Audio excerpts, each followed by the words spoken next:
Gênesis capítulo 45. Deus conhece o fim desde o princípio. Deus sabe todas as coisas. Nada está escondido aos olhos do Senhor.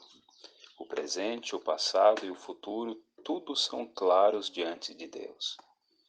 O Senhor sabia da terrível seca que haveria de vir sobre a face da terra e de como ela causaria tristeza, pobreza, fome, desespero e morte de muitas pessoas. José tinha esta compreensão. Ele havia sido levado àquela condição de um governante na terra do Egito para ser um instrumento de Deus para a salvação não só do seu povo, da sua família, mas para Deus, por meio dele, poder prover livramento para milhares ou milhões de pessoas. Então, se ele tinha mágoa, raiva dos seus irmãos, de tudo aquilo que havia acontecido no passado, o próprio Deus havia curado as feridas de José, dando a ele conhecimento e discernimento que ele estava ali por um propósito de Deus. Deus o havia levado para o Egito, elevado a uma posição de governança, para que pudesse operar um grande livramento através dele. Então, no capítulo 45, quando ele está com os seus irmãos, depois do terrível teste de propor a escravidão de Benjamim e ser tão defendido por seus irmãos a ponto de haver oferecimento para substituir Benjamim na escravidão, ele já estava completamente satisfeito com o exame que ele fez da personalidade e do coração daqueles homens. Então, não conseguindo mais esconder-se, a emoção era tão forte, ele revelou para os seus irmãos quem de fato ele era. Ele não era um egípcio, ele era o irmão José, que durante tanto tempo estava separado da família. Ele chorou, ele abraçou os seus irmãos, a cada um deles, beijou-os, mostrando que havia perdão, que não havia ressentimento nem mágoa nenhuma, e afirmando para eles que não precisavam se auto-recriminar pelo que havia acontecido, pois ele reconhecia que a obra de Deus, a mão de Deus havia conduzido os fatos para que ele estivesse ali no Egito antes de toda a família, por conta do grande momento que estavam passando, pela escassez tão terrível. Deus havia conduzido todas as coisas. Os irmãos, naturalmente, ficaram em estado de choque. Como imaginar que alguém que eles pensavam que tinha morrido, a escravidão causava uma perspectiva de vida curtíssima. Como entender que aquele que era um escravo agora podia ser um vice-rei no Egito, na mais potente nação da terra? Na verdade, isto seria impossível se não houvesse realmente Deus intervindo a favor de José, Deus conduzido as coisas. E ali os irmãos, a princípio, ficam com muito medo de uma vingança, mas José diz que podem ficar tranquilos. Ele mostra claramente que não estava guardando mágoa nem rancor no coração. O seu abraço sincero, o seu beijo, o seu choro emocionado mostrava que realmente ele estava falando a verdade. E agora ele diz mais, ele propõe que eles voltem, conte para o seu pai que traga todos os familiares para perto dele. Ele queria ter sua família consigo. Ele falou que ia providenciar a melhor parte da terra do Egito para que eles pudessem morar, coisa que também foi confirmada por Faraó. Faraó ficou feliz quando soube da família de José. E Faraó também incentivou para que eles pudessem voltar e trazer os familiares.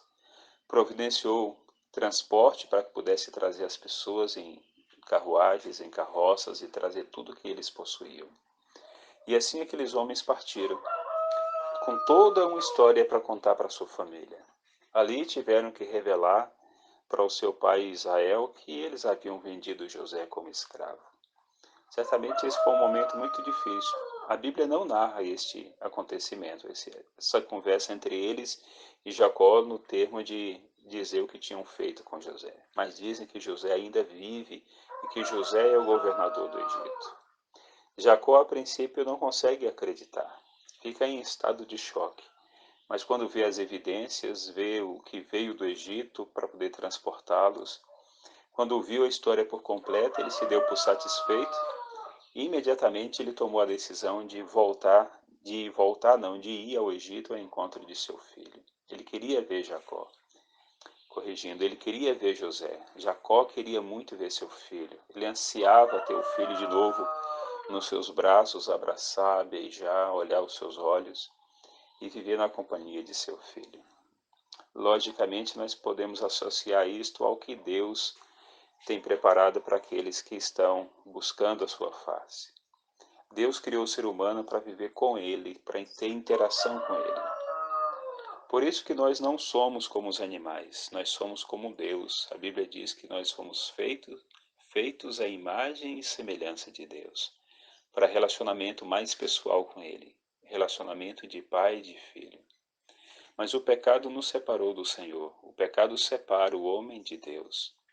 E Deus tomou providências para que nós possamos outra vez estar na presença dEle. Já teve os seres humanos na pessoa de Adão e Eva com o Senhor. Mas a família cresceu. Adão gerou filhos, depois teve netos, bisnetos e chegou em nós também. E cada ser humano na face da terra é precioso aos olhos de Deus.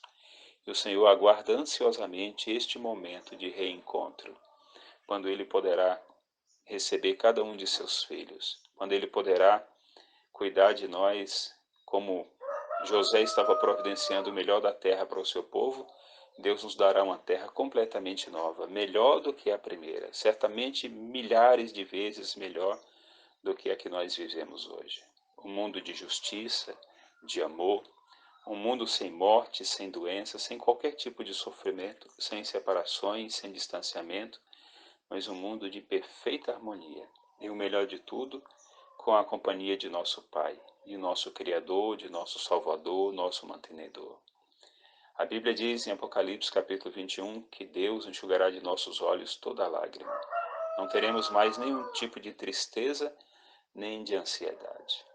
Assim como Jacó e seus filhos puderam encontrar aquele filho querido que era José e receber o melhor da terra do Egito para que eles pudessem viver, Deus também está ansioso para que nossa família toda esteja integrada com a família do céu. Os anjos, os outros filhos de Deus, são os nossos irmãos e também eles nos querem em sua companhia. Por isto precisamos aceitar os planos que o Senhor fez, pois são planos de salvação, planos de vida e, como Jesus disse, vida com abundância, vida de qualidade, uma vida muito superior ao que nós temos experimentado aqui neste mundo. Aqui nós temos, na verdade, sobrevivido, e no reino de Deus nós iremos viver.